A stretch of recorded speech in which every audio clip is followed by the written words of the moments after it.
नमस्कार, मैं निशा ठाकुर और आप देख रहे हैं मिर्च मुंबई। वक्त हो गया है टॉप 10 बुलेटिन का। तो आइए एक नजर डालते हैं मुंबई की 10 बड़ी खबरों के ऊपर। 10वीं के एग्जाम्स चल रहे हैं, 12वीं के भी बोर्ड्स चल रहे हैं। ऐसे में छात्र जो है काफी तनाव से गुजर रहे हैं। मीरा रोड से काफी हैरान कर देने वाला मामला सामने आया है कि जब छात्र को नकल करते हुए स्कूल द्वारा पकड़ा गया तो छात्र ने तनाव के कारण इमारत की 13वीं मंजिल से कूदकर आत्महत्या कर ली। मीरा रोड के काशीमीरा में 10वीं के छात्र ने आत्महत्या कर ली। इस खबर से पूरे इलाके में सनसनी फैल गई है। दरअसल 10वीं की परीक्षाएं चल रहे हैं। नकल करते हुए पकड़े जाने पर छात्र ने ये कदम उठाया। मीरा रोड का ये छात्र प्री बोर्ड एग्जाम के एक पेपर में नकल करते हुए पकड़ा गया था। स्कूल ने उसके माता पिता को बुलाया।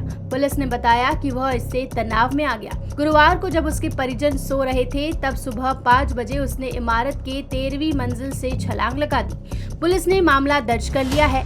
इस मामले में फिलहाल स्कूल और माता पिता से संपर्क नहीं हो पाया है। इस घटना से आसपास के परिसर में सनसनी फैल गई है। लोगों को एक बहुत बड़ा झटका लगा है। हालांकि माता पिता को गहरा सदमा लगा। परिजन कुछ बोलने की हालत में नहीं है। आज 10वीं का दूसरा पेपर था और भारी संख्या में बच्चे सेंटर पर नजर आए। Bureau report, metro Mumbai. कल होली का त्योहार था। सब खुशी मना रहे थे, बच्चे झूम रहे थे क्योंकि 2 साल बाद होली खेलने मिल रहा था। और ऐसे में बांद्रा में एक हादसा जिसने एक मासूम की जान ले ली। शराब पीकर टैक्सी चालक ने ऐसी टैक्सी चलाई कि टैक्सी अनियंत्रित हो गई और बच्चे से जा टकराई, जिसमें बच्चा बुरी तरीके से घायल हुआ, फिर उसकी मौत हो गई।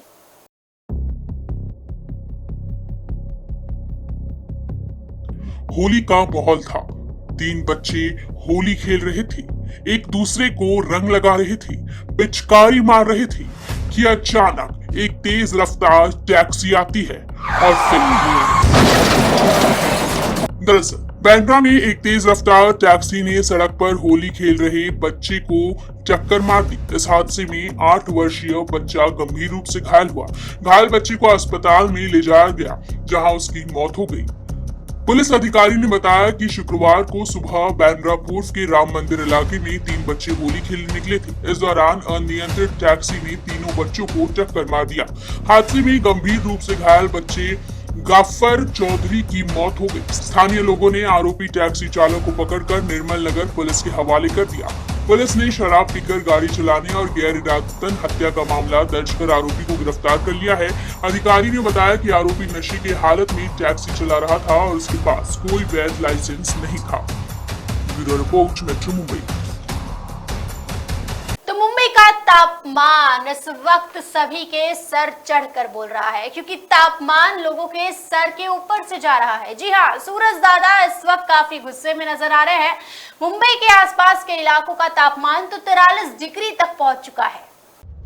मुंबई में 19 मार्च का तापमान 35 डिग्री सेल्सियस रिकॉर्ड किया गया है। मुंबई से सटे भिवंडी में ये तापमान बढ़कर 41 डिग्री सेल्सियस तक चला गया है।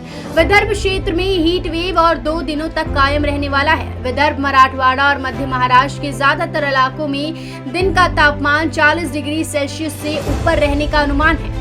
मुंबई समेत महाराष्ट्र के कोंकण क्षेत्र में तापमान अधिक बढ़ा हुआ है। मुंबई में आज यानी 19 मार्च को तापमान 35 डिग्री सेल्सियस रिकॉर्ड किया गया है।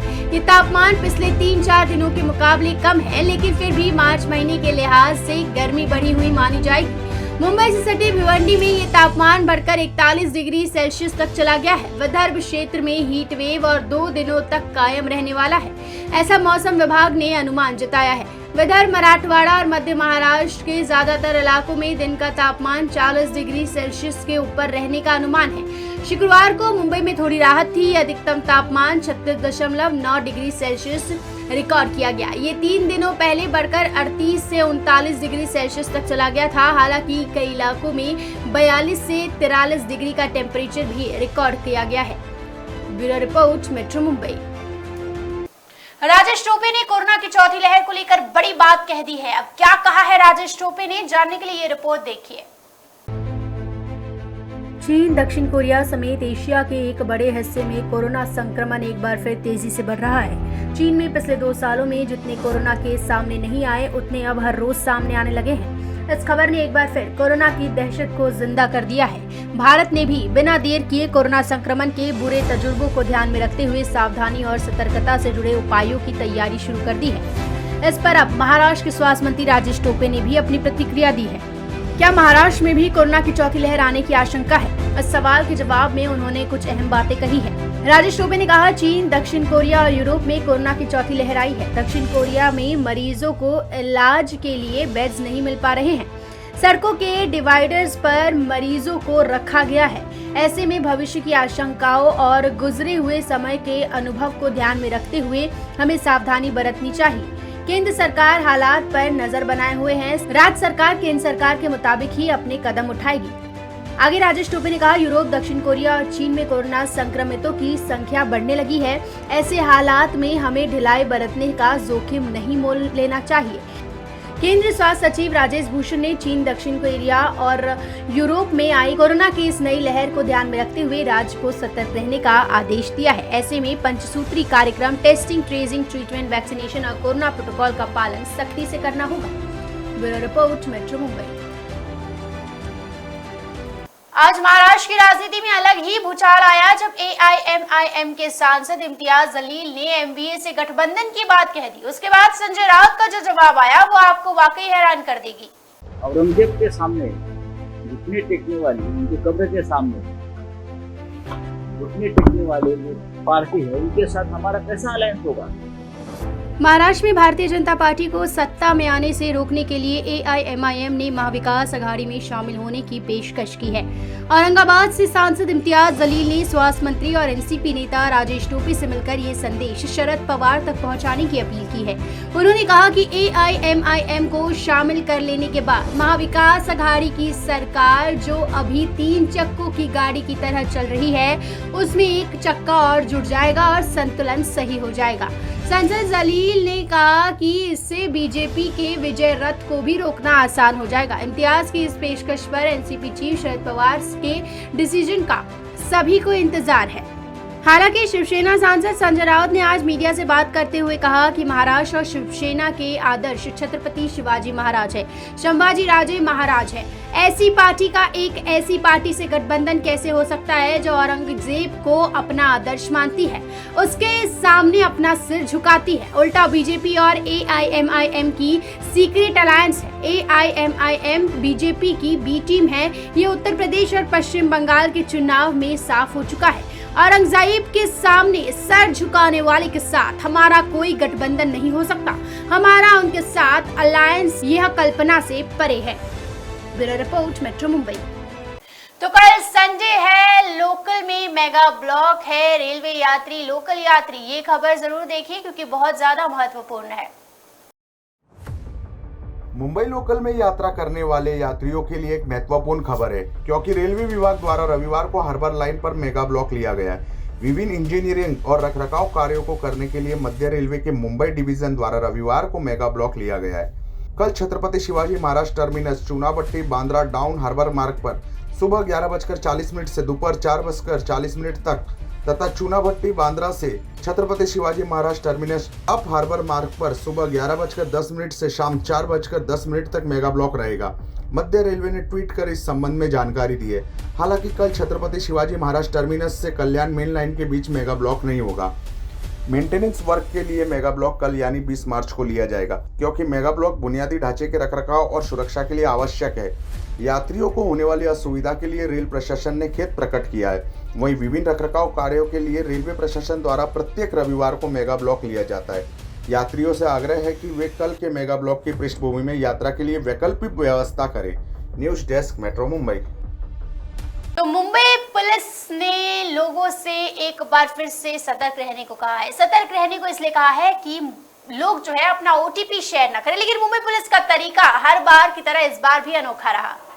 सोशल मीडिया पर महाराष्ट्र की मुंबई पुलिस का अलग ही रंग देखने को मिलता है। मुंबई पुलिस सोशल मीडिया पर इन दिनों काफी एक्टिव है। इसके साथ ही मुंबई पुलिस सोशल मीडिया का इस्तेमाल कर लोगों को जागरूक बनाने का भी काम करती दिखाई दे रही है। हाल ही में मुंबई पुलिस ने लोगों को ऑनलाइन धोखाधड़ी से बचने के लिए एक पोस्ट की है। दरअसल इन दिनों नेटफ्लिक्स मिनी सीरीज इवेंटिंग अन्ना अपनी मनोरंजक कहानी के कारण काफी सुर्खियां बटोर रही है। जिसके एक सीन को लेकर मुंबई पुलिस विभाग ने लोगों को बैंक धोखाधड़ी के बारे में चेतावनी देने वाला एक मजाकिया पोस्ट शेयर किया है। शेयर किए गए वीडियो में जूलिया गार्नर द्वारा निभाई गई अन्ना डेलवे को एक डायलॉग बोलते देखा जा रहा है, जिसमें कह रही है कि आप गरीब दिखते हैं। इसे शेयर करते हुए मुंबई पुलिस के ग्राफिक्स में लिखा हुआ है कि आपका बैंक खाता आपको ये कह सकता है जब आप अजनबियों के साथ अपना OTP शेयर करते हैं।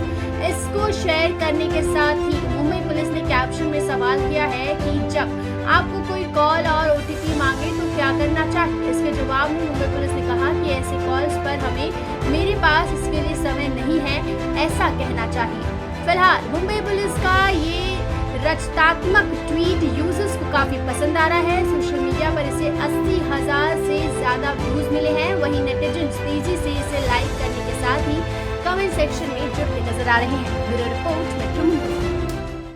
तो गुजरात के बाद अब मुंबई के और महाराष्ट्र के स्कूलों में भी भगवत गीता पढ़ाने की मांग तेज हो गई है। महाराष्ट्र सरकार की इस पर अब तक कोई भी प्रतिक्रिया नहीं आई है।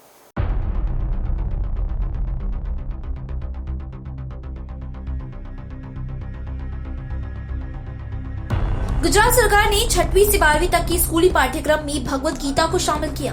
इसी तरह महाराष्ट्र में भी अब बीजेपी ये मांग कर रही है कि भगवत गीता और पवित्र साहित्य को। वहीं अब बीजेपी आध्यात्मिक मोर्चे के विंग प्रमुख तुषार भोसले भी वीडियो जारी कर ये मांग करते हुए नजर आए। भोसले ने कहा कि छात्रों के लिए महाराष्ट्र की संस्कृति और परंपराओं का ज्ञान होना जरूरी है। कोणतंही राजकारण न आणता मुख्यमंत्री उद्धव ठाकरेजी आणि शिक्षण मंत्री वर्षा गायकवाड यांच्याकडे आमची मागणी आहे की महाराष्ट्रात सुद्धा श्रीमद भगवद्गीता आणि संत साहित्य या आध्यात्मिक शिक्षणाचा समावेश करावा। आपको बता दें कि गुजरात सरकार ने विधानसभा में घोषणा की है कि शैक्षणिक वर्ष 2022 से 23 के स्कूली पाठ्यक्रम में भगवत गीता पढ़ाई जाए। वहीं तुषार भोसले के बयान के बाद एक बार फिर महाराष्ट्र में राजनीति गर्मा सकती है। इससे पहले भी बीजेपी BMC स्कूलों में भगवत गीता पढ़ाने की मांग कर चुकी है। मेट्रो मुंबई के लिए तृप्ति सिंह के साथ राहुल शुक्ला की रिपोर्ट। तो मुंबई पुलिस ने अब साफ तौर पर एक और नया आदेश जो है वो जारी किया है, जिसके मुताबिक अब प्राइवेट वाहनों पर पुलिस का स्टिकर लगाना गैर कानूनी होगा। पुलिस के नाम का लेबल लगाकर अक्सर देखा जाता है कि पुलिस अधिकारी के साथ साथ मुंबई पुलिस के जवान या उनके रिश्तेदार अपनी प्राइवेट वाहनों पर पुलिस का स्टिकर लगाकर गाड़ी चला रहे होते। लेकिन अब मुंबई में अपनी निजी गाड़ियों पर पुलिस का लेबल लगाने वालों पर कार्रवाई हो सकती है। आमतौर पर पुलिस की पेट्रोलिंग वैन, बाइक्स और बड़ी गाड़ियों पर पुलिस लिखा जाता है, जिससे ये लगता है कि गाड़ी पुलिस की है। पार्किंग करने में लोगों को आसानी हो इसलिए लोग अपनी निजी गाड़ियों पर भी पुलिस के स्टिकर लगाते हैं। लेकिन अब ऐसा करना गैर कानूनी है। इसके बावजूद फिर भी लोग अपने फायदे के लिए ऐसा करते हैं और कानून तोड़ते हैं। पुलिसकर्मी भी अपनी निजी गाड़ियों पर पुलिस का स्टिकर लगाते हैं, लेकिन अब ऐसा करने पर कार्रवाई होगी। इस बीच हाईकोर्ट ने निजी वाहनों पर पुलिस का स्टिकर लगाकर निजी वाहन चलाने पर नाराजगी जताई है। वहीं दोषियों के खिलाफ कार्रवाई करने के भी निर्देश दिए। वहीं कहा गया है कि ऐसा पुलिस लिखकर गाड़ी चलाने के कारण हत्याकांड और चोरी की आशंकाएं बढ़ती जा रही है। इस पर अंकुश लगना जरूरी है। इस सिद्धांत के अनुसार सभी नागरिकों का एक ही कानून है, यहाँ तक कि पुलिस को भी इस कानून का उल्लंघन करने का अधिकार नहीं और ऐसा करना पुलिस की छवि को धूमिल करना होगा। पुलिस लेबल वाले वाहनों को नाकाबंदी या सुरक्षा जांच के बिना छोड़े जाने की संभावना हमेशा ही बनी रहती है। इसलिए पुलिस बोर्ड का दुरुपयोग कर एक नागरिक की जान को खतरा हो सकता है। साथ ही ऐसे वाहनों से किसी के हताहत होने की संभावना भी ज्यादा हो जाती है और इससे इनकार नहीं किया जा सकता। इस बीच मुंबई के सभी थाना प्रभारी निरीक्षकों ने अपने वरिष्ठ अधिकारियों को निर्देश दिया है कि वे अपने निजी वाहनों पर पुलिस के चिन्ह या पुलिस के प्रति चिन्ह वाले स्टिकर न लगाएं। ये भी कहा गया है कि यदि संबंधित पुलिस अधिकारियों और अधिकारी इस तरह के पुलिस संकेतों के साथ स्टिकर चिपकाते हुए पाए गए तो उनके खिलाफ कार्रवाई की जाएगी। मेट्रो मुंबई के लिए तृप्ति सिंह की रिपोर्ट। थाने में एक शराबी ने शराब पीकर पुलिस वाले पर जमकर हमला किया है। देखिए रिपोर्ट। थाने में ट्रैफिक पुलिस पर हमले का एक चौंकाने वाला मामला सामने आया है, जहां नाकाबंदी के दौरान कपूर बावड़ी यातायात पुलिस विभाग के एक पुलिसकर्मी पर एक युवक ने जानलेवा हमला कर दिया। कपूर बावड़ी ब्रिज के नीचे यातायात पुलिस ड्रिंक एंड ड्राइव का ऑपरेशन चला रही है, जिसके तहत शराब पीकर गाड़ी चलाने वाले लोगों पर पुलिस सख्त कार्रवाई कर रही है। वहीं आरोप है कि पुलिस द्वारा की गई कार्रवाई को लेकर गुस्से में दो युवकों ने ट्रैफिक पुलिस अधिकारी नागनाथ कांडी पर हमला कर दिया। मुख्य आरोपी अनिल गुप्ता ने पुलिस के सिर पर वार किया, जिसके बाद उन पर राबोडी थाने में मामला दर्ज किया गया। वहीं आरोपियों को तुरंत पुलिस ने हिरासत में भी ले लिया। होली के मौके पर थाने नगर परिवहन विभाग द्वारा विभिन्न स्थानों पर शराब पीकर वाहन चलाने वालों के खिलाफ दिवसीय अभियान चलाया जा रहा है। शराब पीकर गाड़ी चलाने को लेकर गुस्से में आकर आरोपियों ने कार्रवाई खत्म होने के कुछ देर बाद ही पुलिसकर्मी के सर के पिछले हिस्से में डंडे से वार कर दिया। दोनों आरोपियों पर इसलिए कार्रवाई की गई थी क्योंकि गाड़ी चलाते वक्त दोनों ही शराब का सेवन करते हुए पाए गए थे। मुख्य आरोपी अनिल गुप्ता पर धारा 185 जबकि सह आरोपी भगराज चौहान पर धारा 188 के तहत मामला दर्ज किया गया है। वहीं पुलिस ने दोनों को शनिवार को कोर्ट में पेश होने का आदेश दिया। हालांकि कार्रवाई को लेकर गुस्से में ट्रैफिक पुलिस पर इस तरह से युवकों ने हमला किया। इनके खिलाफ सरकारी काम में बाधा डालने का मामला दर्ज किया गया है। यातायात पुलिस के सिपाही का पास ही के निजी अस्पताल में इलाज चल रहा है। वहीं उनकी हालत स्थिर बताई जा रही है। मेट्रो मुंबई के लिए तृप्ति सिंह की रिपोर्ट। तो ये थी मुंबई की 10 बड़ी खबरें और आप देख रहे थे टॉप 10 बुलेटिन। रोज रात में ऐसा देखिए मुंबई की टॉप 10 बुलेटिन सिर्फ मेट्रो मुंबई पर। और इस वीडियो को जितना हो सके उतना शेयर करिए। मुंबई की आज की घटनाएं हैं सब तक पहुंचाइए। और हाँ, अगर आपने अभी तक हमारे ऐप मेट्रो भारत को प्ले स्टोर और ऐप स्टोर से डाउनलोड नहीं किया है तो जल्दी से जल्दी जाकर डाउनलोड कर लीजिए और हमारे फेसबुक पेज को फॉलो और यूट्यूब पेज को सब्सक्राइब करना बिल्कुल भी ना भूले, ताकि मुंबई की हर खबर, सच्ची खबर सिर्फ और सिर्फ सबसे पहले आप तक पहुंचे।